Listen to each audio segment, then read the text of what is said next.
एक कदम ईश्वर की ओर।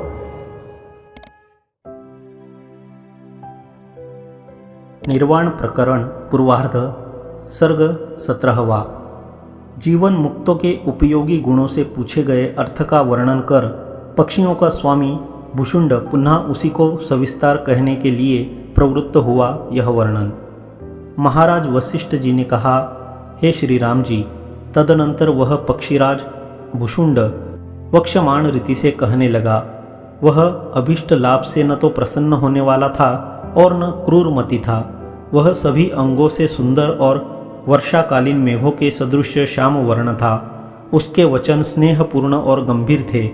उसके अभिभाषण के पहले स्मित होता था। हाथ में बिल्व फल की नई तीनों जगत की इयत्ता अर्थात सीमा उसे निश्चित रूप से विदित थी।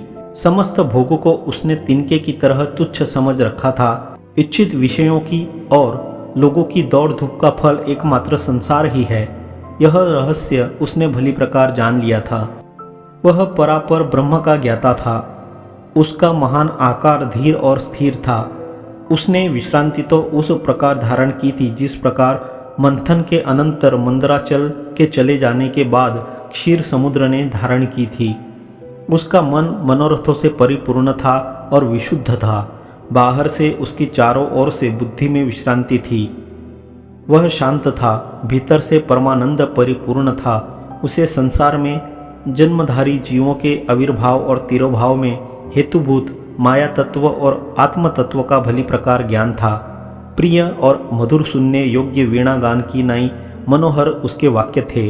दर्शन मात्र से संपूर्ण भयों का अपहरण करने वाले स्वयं ब्रह्मा ने ही मानो अपना यह नवीन भुषुंड शरीर धारण किया हो, ऐसा वह प्रतीत होता था।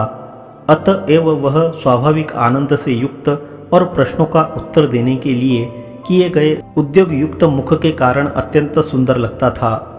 उस प्रकार का पक्षियों का अधिराज भुषुंड शुद्ध अमृतमय परिपूर्ण स्वस्वरूप का क्रमशः बोध कराने के लिए निर्मल वाणी से उस तरह मेरे प्रति आगे का वृत्तांत कहने लगा, जिस तरह सुंदर मेघ अपनी गर्जना से मकरंद अर्थात पुष्परस के पान में रसिक भ्रमर के प्रति वही वृत्तांत कहता हो।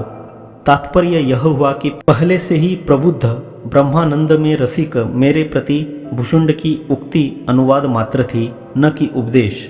17वां सर्ग समाप्त।